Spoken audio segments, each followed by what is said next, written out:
বিসমিল্লাহির রহমানির রহিম।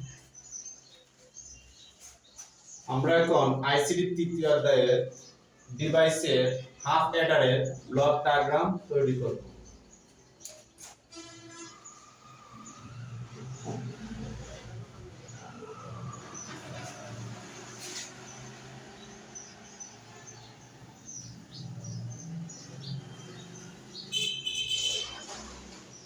ইনপুট হচ্ছে দুইটা, আউটপুট হচ্ছে দুইটা।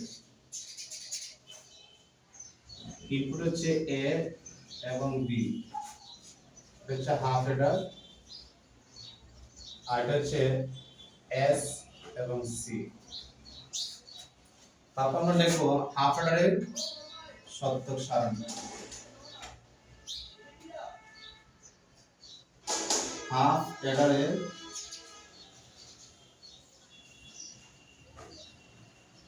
সত্যক সারণী, হাফ অ্যাডারের সত্যক সারণী।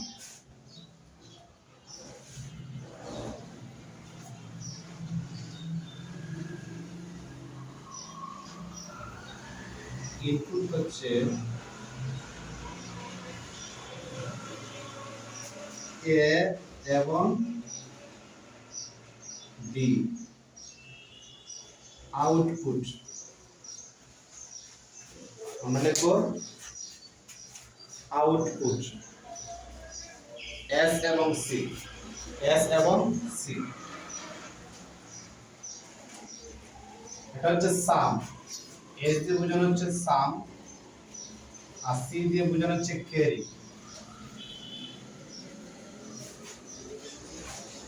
তাহলে এখানে আমরা যেটা করব, ইনপুট প্রথম টুগল লিখব 0 1 0 1, প্রথম হচ্ছে 0 1, তারপর হচ্ছে 0 1, তারপর হচ্ছে 0 0 1 1। এই যে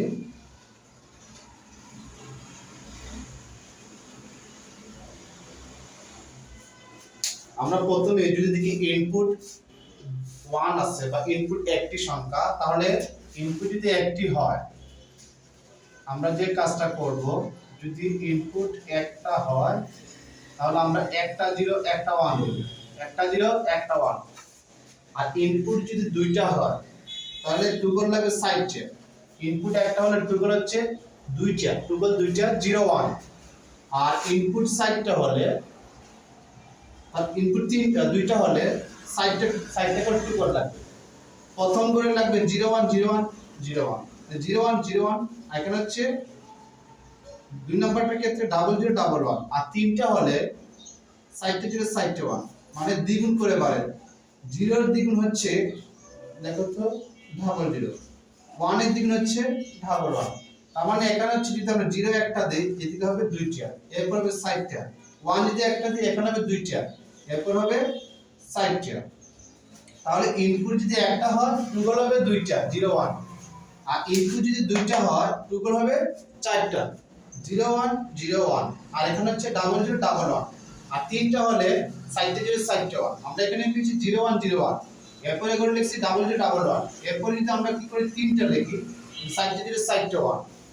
এই হচ্ছে আমাদের ইনপুট। এখন আমরা যোগ করব 0, এই 0 0 যোগ করলে 0, হাতে নেই 0, 0 1 যোগ করলে 1, হাতে নেই 0, 0 1 যোগ করলে 1, হাতে নেই 0, আর 1 1 যোগ করলে 10 এর 0, হাতে রয়েছে 1।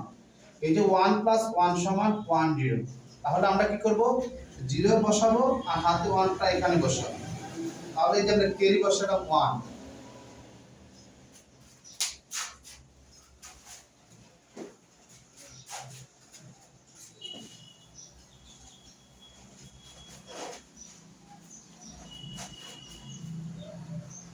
তারপর আমরা যেটা লিখব, হাফ অ্যাডারের সমীকরণ।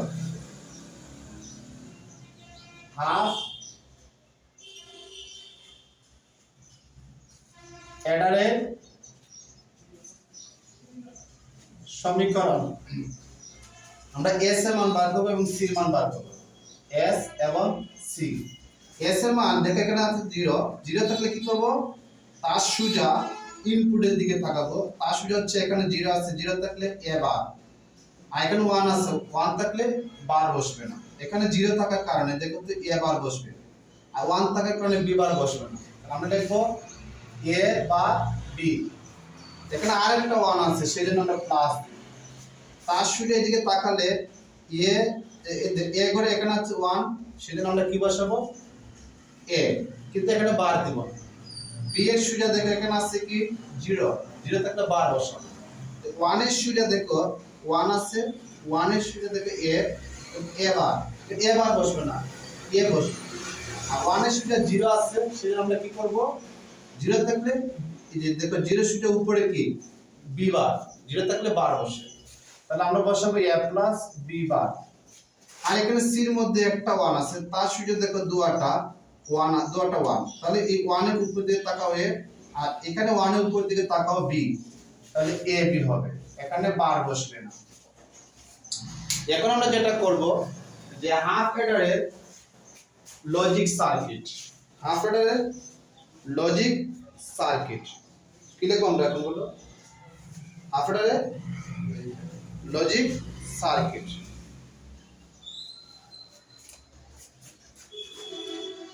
Half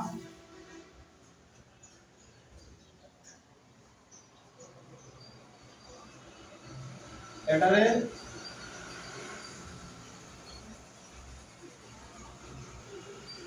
circuit, half adder logic circuit হচ্ছে এখানের মধ্যে আমরা যেটা করব a বার b, তারপর a plus a b bar. আমরা লিখব এখানে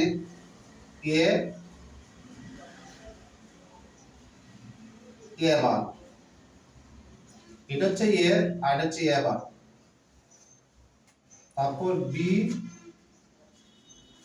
b বার। তাহলে আমরা এখানে কি পেয়েছি a বার, এটাকে বলা হচ্ছে বার, এটাকে বার বলা হয়, b বার। তাহলে a বার আমরা টান দিব, a বার, তারপর হচ্ছে b টান দিব, এখানে হচ্ছে a থেকে টান দিব, এটা হচ্ছে b বার, b থেকে টান দিব, এই b বার থেকে, সরি b বার থেকে। আর সবসময় খেয়াল রাখবো এখানে কতটুকু দূরত্ব আছে, এই যেখানে দূরত্বটা খেয়াল রাখবো, a বার b, দেখো a বার, তারপর হচ্ছে b, আমরা a গুণ b মানে a বার গুণ b সমান কি a বার b, তাহলে এটা ইনটু, আমরা ইনটু এইভাবে চিহ্ন দেব, এই যে এটা হচ্ছে a বার b। তারপর হচ্ছে এখানে আমরা যেটা করব এটা লিখব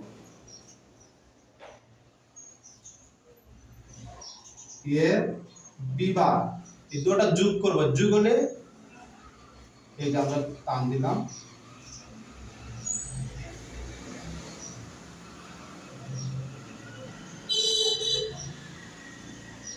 যোগ হলে এভাবে দেব, হচ্ছে a bar b plus a b বার, অথবা s লিখলে চলবে।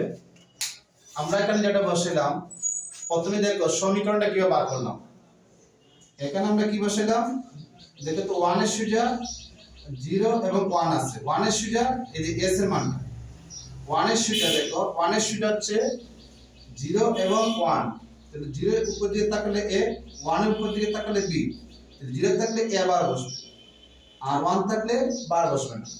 আবার আমরা কি করলাম, এই যে মানটা বসালাম a বার b, আর একটা 1 থাকার কারণে প্লাস দিলাম, 1 এর সুজের দিকে তাকাও, এস এ দেখো তো এ যে দেখো 1 এর সুজে থাকলে 1 আর 0, 1 এর উপর দিকে তাকাও a আর 0 এর দিকে তাকাও b, তার মানে a b বার, কারণ 0 থাকলে বার বসে। আর এখানে c এর মানটা যদি আমরা দেখি, এখানে 1 আছে, তার সুজে দুটোটা কি 1, 1 এর উপর দিকে তাকালে a আর b এর উপর দিকে তাকালে, সরি 1 এর উপর দিকে তাকালে b, আমরা পেয়ে গেলাম s এবং c এর মান। এখন আমরা লজিক সার্কিট তৈরি করব, এই যে এটা হচ্ছে a বার b, আমরা দেখো এই যে এটাকে a দাও, এটাকে বলা হচ্ছে b বা a বার, এটাকে বলা হচ্ছে b, এটাকে বলা হচ্ছে b বার, এই চিহ্নটা থাকলে হচ্ছে ভাগ। তাহলে আমরা কি করব a বার b, তাহলে আমরা a বার থেকে এবং b থেকে টান দিলাম, যেহেতু ইনটু এই যে গুণ চিহ্ন হচ্ছে এটা, তারপর হচ্ছে b বা a bar b bar, a b বার, তাহলে এখানে এখানে এ বি বার আমরা এ থেকে টান দিলাম আর এই বি বার থেকে টান দিলাম, এটা ইনটু হওয়ার কারণে আমরা এই যে এই চিহ্ন দিয়েছি, এই চিহ্নটা। এখন আমরা কি করব, মধ্যে প্লাস আছে, প্লাস থাকলে আমরা এই চিহ্নটা দেব। এটা হচ্ছে এন্ড গেট, এটাকে বলা হচ্ছে ওয়ার গেট। তাহলে এটাকে কি বলা হচ্ছে এন্ড গেট। যেমন দেখো আমরা এটা কি বললাম এন্ড গেট, এটাকে এন্ড গেট বলে, এটাকে এন্ড গেট বলে। তাহলে গুণ হলে এন্ড গেট বলা হয়। আর এটাকে বলা হচ্ছে ওর গেট, ওর গেট। কারণটা হচ্ছে দুটোটা যোগ করাইছে, এ বার বি এবং A B bar, A bar B এবং এ বি বার যোগ করেছি, এজন্য অর গেট। এই যে এটাকে অর গেট চিহ্ন বলা হয়। এরপর হচ্ছে আমাদের কি সির মান, সির মানটা আমরা এখানে বসাবো, সি সমান এ বি, সি সমান হচ্ছে এ বি, সি সমান হচ্ছে এ বি।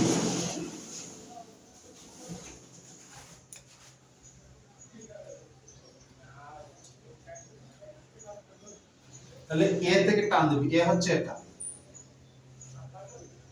বি হচ্ছে এটা, এই যে বি, এটা কতটুকু বড় এটা সমান করে দেব। তাহলে দুটো গুণ, গুণ চিহ্ন দেব। তাহলে এটা হচ্ছে এ আর বি, অথবা সি লিখতে পারো, সি মান হচ্ছে এ বি। তাহলে দুটো গুণ আছে, এটা আমরা এই চিহ্নটা দিলাম। কিন্তু একটা জিনিস খেয়াল করে দেখো, হাফ অ্যাডার লজিক সার্কিট, কিন্তু হাফ অ্যাডার আমরা যদি লিখি যে মৌলিক গেটের সাহায্যে হাফ অ্যাডার লজিক সার্কিট, মৌলিক গেটের সাহায্যে হাফ অ্যাডার লজিক সার্কিটটা ভালো হবে। আমরা লিখব মৌলিক গেটের সাহায্যে, মৌলিক গেটের সাহায্যে হাফ অ্যাডারের হাফ অ্যাডারের লজিক সার্কিট। আমরা লিখে নিব, এটা কিন্তু মৌলিক গেট, এগুলো হচ্ছে মৌলিক সমীকরণ, তাই না? যে মানটা এসেছে সেটা হচ্ছে কি তা মৌলিক। তাহলে আমরা ডাইরেক্ট লিখব মৌলিক গেটের কি তা, মৌলিক গেটের সাহায্যে হাফ অ্যাডারের লজিক সার্কিট, মৌলিক গেটের সাহায্যে কি তা হাফ অ্যাডারের লজিক সার্কিট আমরা লিখে নিলাম।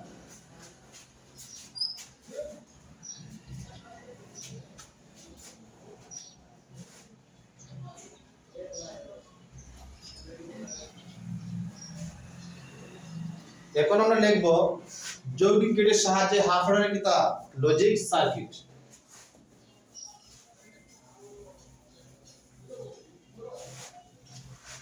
আমরা লিখব কি যৌগিক গেটের সাহায্যে,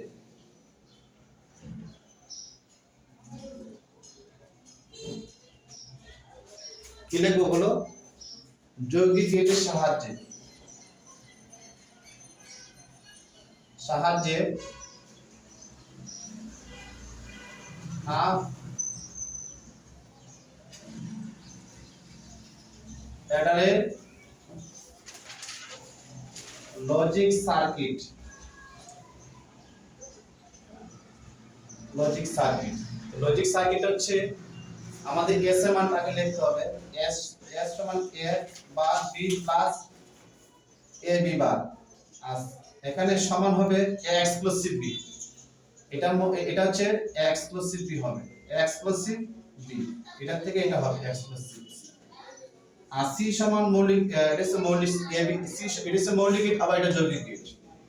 তাহলে এ বি বি থাকবে। এখন আমরা সার্কিটটা লিখব, এটা সমীকরণ তৈরি করলাম, এই যে এ আর বি, এ আর বি, এ আর বি। তাহলে এটা লিখব আমরা A B, A R B লিখব, কি লিখব এ আর বি। এটা কি তার যৌগিক গেট, ঠিক আছে যৌগিক গেট, এই যৌগিক গেট।